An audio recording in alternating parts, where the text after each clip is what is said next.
Ce programme vous est proposé par Endoker RDC et CEDED.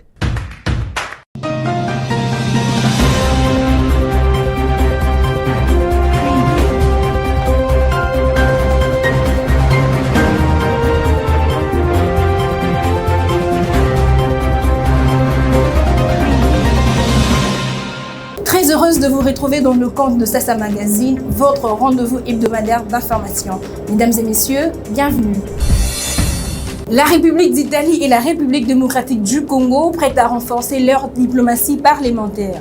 C'est la raison d'un tête-à-tête qui a eu lieu vendredi entre l'ambassadeur italien Alberto Petangeli et le premier vice-président de l'Assemblée nationale, le professeur Isaac Jean-Claude Chilumba Moussao. Sassa Magazine. Célébration de la Journée internationale pour la santé et l'hygiène menstruelle. Pour l'ONG Endoker, il va falloir intensifier la sensibilisation afin de briser les tabous qui entourent le règne. Sassa Magazine. Focus de votre magazine sur la voirie urbaine de la capitale congolaise, précisément à Kaouka. Entre la lenteur observée dans l'exécution de travaux et l'inquiétude, la population plaide pour un suivi rigoureux.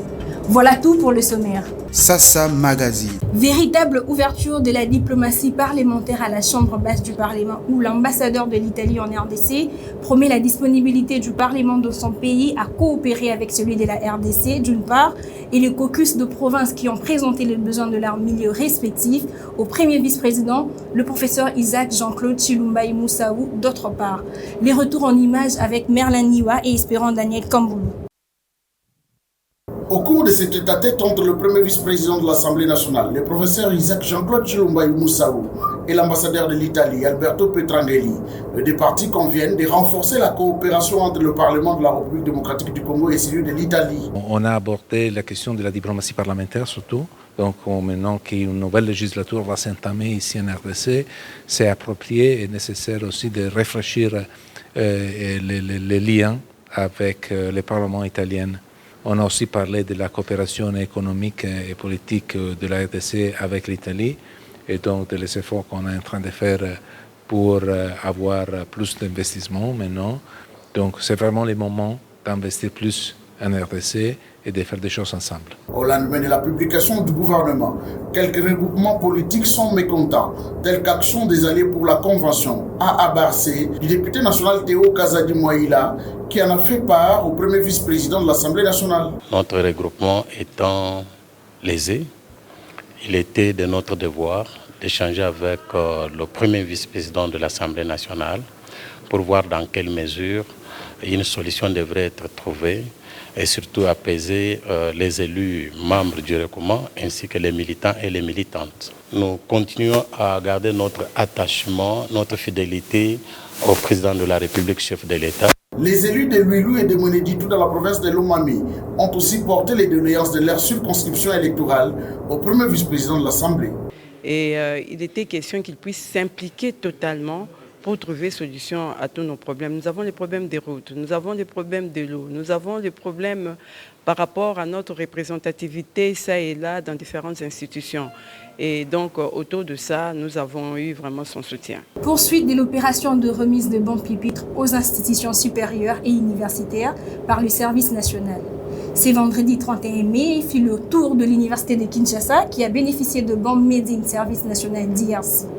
Initiative louable du général Jean-Pierre Kasongo Kabwik, responsable de ses services paramilitaires. D'ample précision dans ses reportages. Fini la bousculade, la chamaillerie autour des places dans les auditoires de l'université de Kinshasa. Ce vendredi 31 mai 2024, le service national conduit par le général-major Jean-Pierre Kasongo Kabwik a remis au nom du président de la République un premier lot de 500 bons sur les 2000 prévus pour la première université du pays. L'université de Kinshasa recevra un total de 2000 bons, soit 10 000 places, dont 500 bons sont remis aujourd'hui. Les autres lots suivront progressivement chaque semaine. Des bancs fabriqués par des bâtisseurs, des colonnadières, un pari osé et qui s'avère gagnant du président de la République, rappelé ici par le commandant du service national. Il vous souviendra que lorsqu'en 2020, le chef de l'État, Félix Antoine Tshisekedi, avait décidé de confier ces bandits urbains au service national en vue de leur encadrement, personne n'y croyait. Ils sont là, bien vivants et transformés.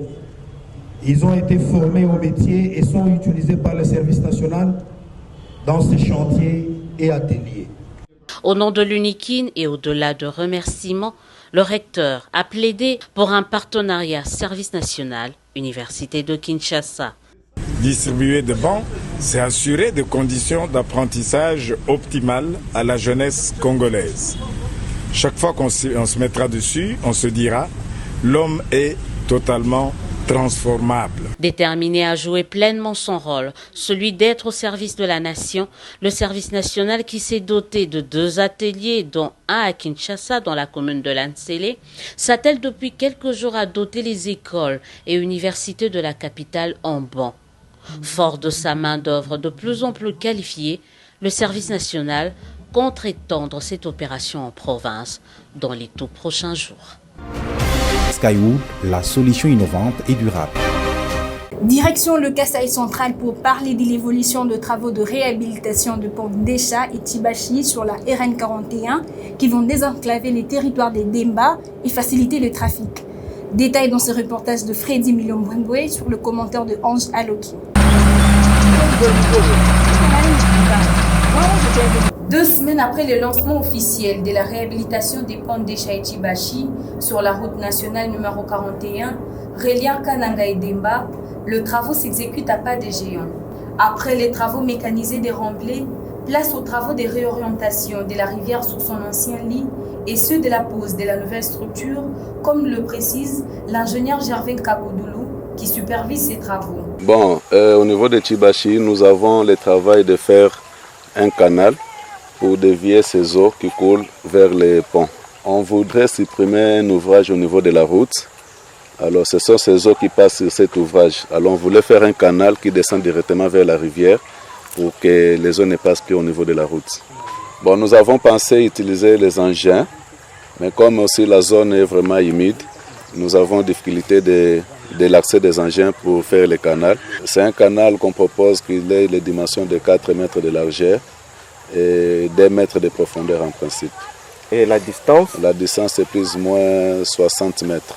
Pour rappel, ces travaux de réhabilitation des ponts Desha et Tibachi sont entièrement financés sur fonds propres par les députés nationaux Thierry Moulumba Mpandangila et exécutés par Cartouche Construction sous la supervision de l'Office des routes. Venons-en à la voirie urbaine dans la capitale pour parler de la lenteur observée dans l'exécution de travaux de réhabilitation de l'avenue des Écoliers à Kaouka 2. Travaux qui durent depuis plus de longs mois maintenant.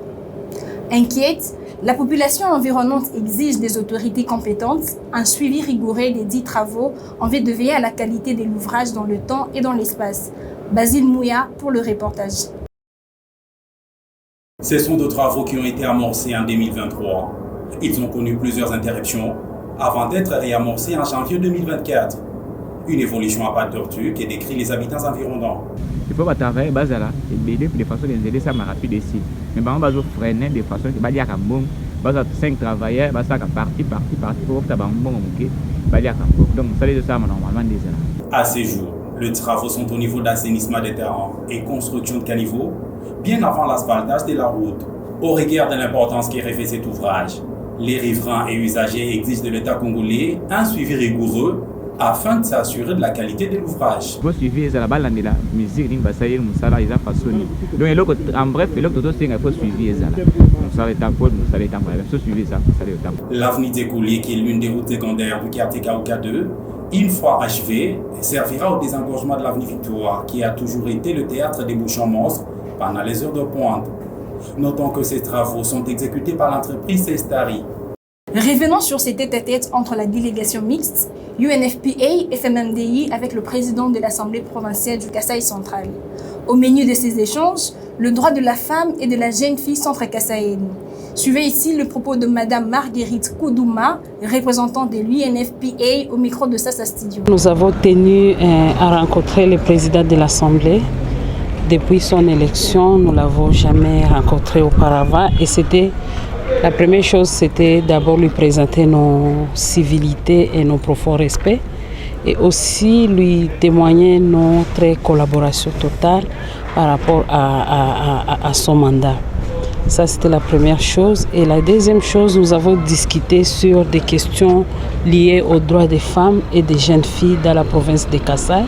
Nous avons fait un rapide état des lieux avec lui et aussi nous avons réfléchi très rapidement sur une feuille de route de travail qui sera fait entre notre organisation et aussi l'Assemblée provinciale pour les questions des droits de la femme, des droits de la jeune fille, de l'éducation de la jeune fille. Et ce que nous avons remarqué, c'est quelqu'un de très ouvert d'esprit, de très flexible et de très sensible aux questions liées aux droits des femmes et tout ce qui est question de mariage, d'enfants et aussi de l'éducation de la jeune fille. Nous attendons travailler d'abord avec les institutions gouvernementales, premièrement avec l'Assemblée. S'assurer que les députés et le bureau de l'Assemblée maîtrisent toutes ces questions, tous ces besoins qui existent par rapport aux droits de la femme et de la petite fille. Une fois qu'on a fini avec l'Assemblée, on fera les mêmes exercices avec le gouvernement, l'exécutif, s'assurer que nous sommes sur la même longueur d'onde de coopération et ensemble nous allons mettre une feuille de route qui va accompagner les programmes du gouvernement sous l'œil de l'Assemblée. Skywood, la solution innovante et durable. Le monde entier a célébré le 28 mai dernier la Journée internationale pour la santé et l'hygiène menstruelle. Pour Gianni Moulanga, présidente de l'ONG Endocare, il s'agit d'une réalité biologique universelle. Il va falloir intensifier la sensibilisation afin de briser les tabous qui entourent les règles. Suivez Gianni Moulanga dans cet extrait choisi par Sasa Studio. Toutes les femmes, toutes les jeunes filles devraient être éduquées et préparées en fait à ces phénomènes naturels pour justement en fait garantir une bonne hygiène menstruelle. Mais le constat en fait sur le terrain, c'est que beaucoup de femmes, pendant leur période de menstruation, elles ont honte, elles sont accablées par le gêne et tout ça. Et ceci à cause du tabou qui règne autour de règles et de la stigmatisation en fait qui règne autour de cette question en fait dans nos sociétés. Nous devons parler de règles autour de nous. Et c'est même pour cette raison que je vais profiter de l'occasion pour féliciter les ONG et structures en fait qui sont dans ces domaines de sensibilisation sur de questions qui touchent aux règles, comme Endocare et beaucoup d'autres. En tout cas, je le félicite parce que c'est justement grâce à leur travail qu'on peut arriver à briser ces tabous et à mettre fin en fait à la stigmatisation qui peut provoquer des atteintes en fait à la dignité de femme. Chère maman, parlez de règles à vos jeunes filles. C'est très important en fait. C'est une question qui touche à la santé, donc il faut en parler avec nos jeunes filles. Mieux elles sont informées et éduquées sur la question, mieux elles ont plus de chances elles ont pour mettre en place une bonne hygiène menstruelle. À toutes les femmes en fait, mon message c'est que notre sang ne doit pas rester tabou. Nous devons parler de règles autour de nous. En fait, ça ne doit pas simplement concerner les ONG. Tout le monde, chaque femme doit se sentir concernée par cette cause. Parlons de règles autour de nous pour non seulement garantir une bonne hygiène menstruelle, mais aussi garantir le droit de femme. Terminons en Ituri, où plus de 81 millions de dollars échappent au trésor public dans le secteur de produits pétroliers. Résultat du constat fait par une délégation mixte, FONER, DGDA et l'Agence de prévention de lutte contre la corruption lors d'une mission d'enquête effectuée dans cette province. Reportage. Depuis 2018, l'écoulage des recettes est quantifié au minimum à 81 millions de dollars américains et pour cette année en cours, à chaque mois, 12 millions se volatilisent, affirme le directeur de cabinet du directeur général des FONER, Martin Malengue Kouchou. Au regard des faits qui ont été observés et au regard de la nécessité de trouver une solution à ces faits-là. Le fait, c'est quoi? C'est le coulage des recettes des FONER. De 2018 à ce jour, le FONER n'a pas vu dans ses caisses 81 millions de dollars. Et 80 millions de dollars auraient servi à beaucoup dans cette province. Par la composition de délégation et par le soutien que son Excellence a apporté au travail que nous sommes venus faire, nous sommes certains que Si on ne reprenait pas tout, on reprendra quand même une bonne partie de cette somme d'argent. Les prédateurs sont ceux qui se sont évertués à combattre jour et nuit. L'état des sièges renseigne les commandants des opérations et gouverneurs militaires de l'Ituri. Mais je ne pouvais pas m'imaginer, vraiment pas, qu'il y a des individus qui prennent autant d'argent. On me dit que cette année, c'est au moins 12 millions le mois. La plupart des travaux que nous faisons ici, en ce qui concerne les nationales, c'est la province qui le fait. Et donc nous dépensons presque, c'est même plus de la moitié, je peux dire 2/3, si je compte aussi les routes urbaines ici. Face à cette malversation financière des grandes échelles, l'autorité provinciale annonce des poursuites judiciaires à l'encontre des auteurs. Donc je suis l'homme le plus heureux parce qu'aujourd'hui, nous venons de découvrir le poteau rose et j'ai demandé à la délégation d'aller voir la justice. On connaît qui ont fait ça. On a plus ou moins une image, mais on a aussi des noms pour que ces gens-là soient appréhendés. Ceux-là qui ont trempé dans cette affaire devront être arrêtés. La maximisation des recettes contribuera à améliorer les conditions de défense et de sécurité en vue de sécuriser davantage les populations et leurs biens. Depuis l'instauration de cette mesure, la réfection des routes est parmi les axes prioritaires du lieutenant-général Loué Ankasha Madjoni. L'Agence de prévention des luttes contre la corruption, APLC, est aussi dans cette délégation. Lutter contre les malversations financières est le cheval de bataille du chef de l'État congolais Félix Antoine Tshisekedi Tshilombo. C'en est complètement fini pour ce numéro de Sassa Magazine. Merci d'avoir été de milliers à nous suivre sur différentes chaînes partenaires. L'info continue sur notre site internet www.sassastudio.net.